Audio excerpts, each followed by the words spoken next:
Hillary Clinton has warned that the hand of history will be heavy and unforgiving if Brexit is allowed to undermine the Good Friday Agreement. That could lead to a return to the bad old days. Britain and the EU are yet to find a solution to the question of whether there will be a hard border between the UK and Ireland after Brexit. Progress is due by the summer, and failure to strike an agreement acceptable to Dublin could scupper hopes of any deal at the crucial October summit. Writing in The Guardian, Mrs. Clinton said, "These are difficult times for Northern Ireland, and for our world. As the Brexit debate rages on, I continue to believe in the value of the European Union, and of a Europe that is whole, free and at peace.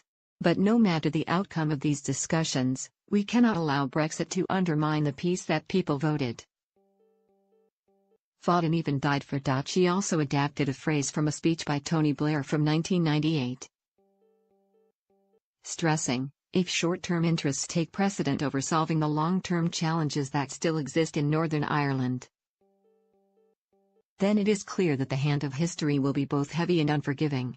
Today's anniversary celebrations in Belfast come amid renewed political stalemate over power sharing in the province. That involved Assembly in Stormont has been on ice for more than a year after the Unionist UP and Republican Sinn Féin fell out. Westminster has been forced to step into set a budget and could end up reinstating direct rule for the first time in more than a decade. Mrs. Clinton's warning comes as Brexit Secretary David Davis said the Irish government had been influenced by Sinn Féin in its policy towards Britain's withdrawal from the EU. August 1969 : British government first sent troops into Northern Ireland to restore order after 3 days of rioting in Catholic Londonderry. 30 January 1972 : On Bloody Sunday 13 civilians are shot dead by the British Army during a civil rights march in Londonderry. March 1972 The Stormont government is dissolved in direct rule imposed by London 1970s. The IRA begin its bloody campaign of bombings and assassinations in Britain. April 1981 Bobby Sands, a Republican's on hunger strike in the Maze prison, is elected to Parliament. He dies a month later. October 1984 An IRA bomb explodes at the Grand Hotel in Brighton, where Margaret Thatcher is staying during the Tory party conference. Early 1990s Margaret Thatcher and then Sir John Major set up a secret back channel with the IRA to start peace talks.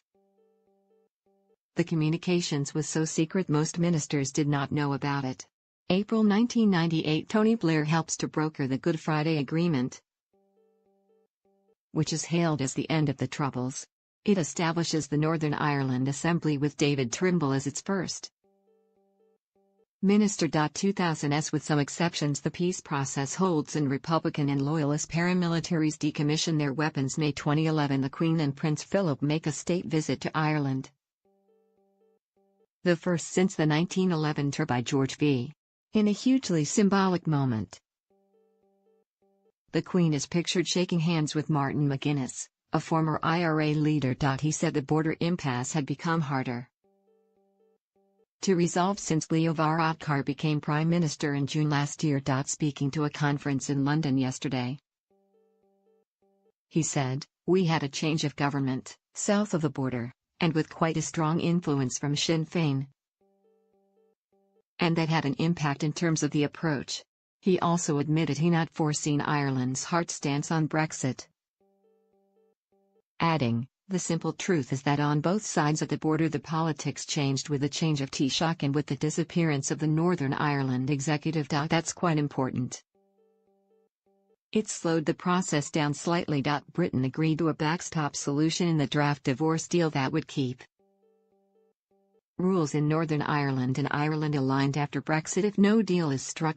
But the idea is hated by Brexiteers as it would likely mean all of Britain following EU rules after Brexit to avoid breaking the Union.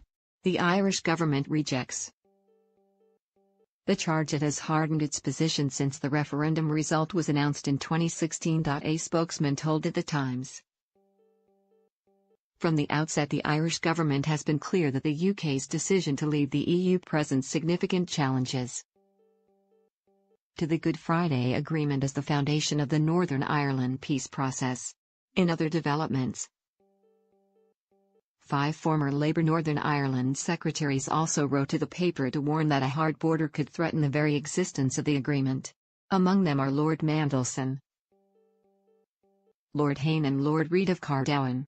They wrote, imposing a hard border between North and South as a result of Brexit would disrupt this settlement, upset the political balances central to it, and overturn the popular consent that endorsed it. Former U.S. President Bill Clinton, meanwhile, said it would be calamitous if the system created by the Good Friday Agreement were to die. He told an audience in Dublin, "The most important thing is that the peace is held and nobody has questioned democracy. You should celebrate the anniversary of the Good Friday Agreement not for what happened but for what can happen," he added. Sir, on the 20th anniversary of the Good Friday Agreement, and as former Northern Ireland secretaries, we are concerned that the reintroduction of a hard border will lead to instability that could threaten the very existence of the agreement. The Good Friday Agreement was founded on mutually reinforcing rights and obligations and cemented through referendums in Northern Ireland and the Republic of Ireland. A balance was struck within the agreement between the continued union of Northern Ireland with Britain, while a majority desire this and the facilitation of an all-island economy across Ireland, underpinned by membership of the EU. Imposing a hard border between North and South as a result of Brexit would disrupt this settlement, upset the political balances central to it, and overturn the popular consent that endorsed it. Those who value the agreement and the peace it brought to Northern Ireland have a duty to speak up and make clear their opposition to the government's Brexit policy. They should insist that the option of continuing in the customs union and single market remains open. In the coming months, the government's commitment to the Good Friday Agreement will be tested. The government must put partisan interest aside and act in the interests of all by prioritizing its commitment to peace in Northern Ireland above its desire to have Brexit at any cost. Written by Lord Mandelson, Lord Reid of Cardowan, Lord Murphy of Torfan, Lord Hayne and Sean Woodward, and sent to the Times on behalf of Open Britain. He also recalled staying up into the small hours the night the deal was struck, getting only a couple of hours sleep as he conversed with his special representative in Belfast. In yesterday's speech, the former president concluded, in his Nobel Prize speech, Seamus Heaney also said of W.B. Yeats that his intent was to clear a space in the mind and the world for the miraculous. 20 years ago tomorrow, 17 hours late, everybody impatient. Some brave people cleared a space for the miraculous. You should fill it. Mr. Clinton will visit Belfast today to receive the freedom of the city alongside his former special envoy to Northern Ireland George Mitchell. Former Irish Taoiseach Bertie Ahern has said Dublin could have to play hardball with Britain over Brexit. Mr. Ahern, who is one of the key figures behind the Good Friday Agreement, said Ireland should insist the UK stays closely aligned with the Republic after EU withdrawal. Asked whether Ireland should take a tough stance in negotiations over cross-border trade and alignment, Mr. Ahern told BBC Two's Newsnight, "I'm afraid the answer to that is we have to play hardball." He added, "Let's say customs union equals trade agreement.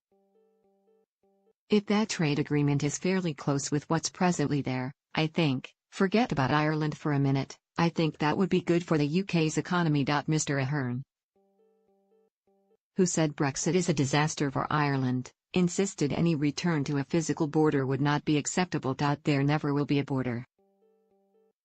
There is not going to be a physical border across Ireland because if you tried to put it there you wouldn't have to wait for terrorism to take it down.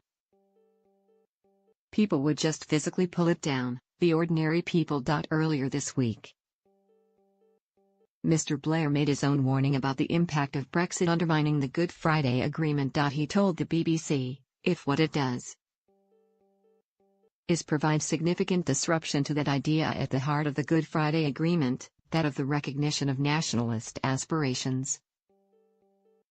If it disrupts that because the border becomes a hard border and you have some sort of border checks and freedom of movement becomes more difficult, then it's got the potential to cause tension. Now, that should never justify or end up in violence. But it will give a different complexion to the nationalist aspirations. Theresa May and the EU effectively fudged the Irish border issue in the Brexit divorce deal before Christmas. But the commitments to leave the EU customs union, keep a soft border, and avoid divisions within the UK were always going to need reconciling at some stage. Currently 10 million journeys take place across the border every year. All sides in the negotiations insist they want to avoid a hard border between Northern Ireland and the Republic. But their ideas for how the issues should be solved are very different. If they fail to strike a deal, it could mean a hard border on the island, which could potentially put the Good Friday Agreement at risk. The agreement, struck in 1998 after years of tense negotiations and a series of failed ceasefires, brought to an end decades of the Troubles. More than 3,500 people died in a low-level there that saw British Army checkpoints manning the border between Northern Ireland and Ireland. Both London and Dublin fear reinstalling a hard border, whether by checkpoints or other means, would raise tensions and provoke a renewal of extremism or even violence if people and goods were not able to freely cross. The DUP, which opposed the Good Friday Agreement, is determined to maintain Northern Ireland inside the UK at all costs, while also insisting it wants an open border. The UK blueprint. The PM has made clear her favoured outcome for Brexit is a deep free trade deal with the EU. This would mean being aligned closely enough with the bloc that there is no need for customs checks. Any remaining gaps in customs regulations as a would be covered with technological solutions. That is likely to mean cameras and electronic records, which would arguably not constitute major physical infrastructure. Boris Johnson has suggested that a slightly harder border might be acceptable,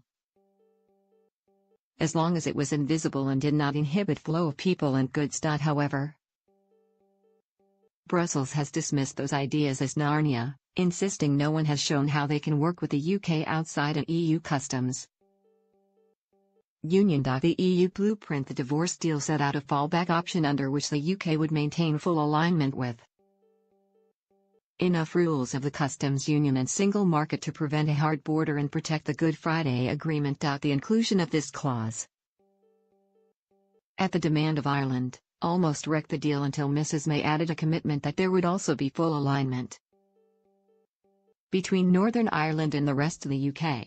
But the EU has now translated this option into a legal text, and hardened it further to make clear Northern Ireland would be fully within the EU customs union. Mrs May says no Prime Minister could ever agree to such terms, as they would undermine the constitutional integrity of the UK. A hard border. Neither side wants a hard border between Northern Ireland and the Republic, but they appear to be locked in a cyclical dispute, with each adamant the other's solutions are impossible to accept. If there is no deal and the UK and EU reverts to basic World Trade Organization (WTO) relationship, theoretically there would need to be physical border posts with customs checks on vehicles and goods. That could prove catastrophic for the Good Friday Agreement, with fears terrorists would resurface and the cycle of violence escalate. Many Brexiteers have suggested Britain could simply refuse to erect a hard border, and dare the EU to put up their own fences.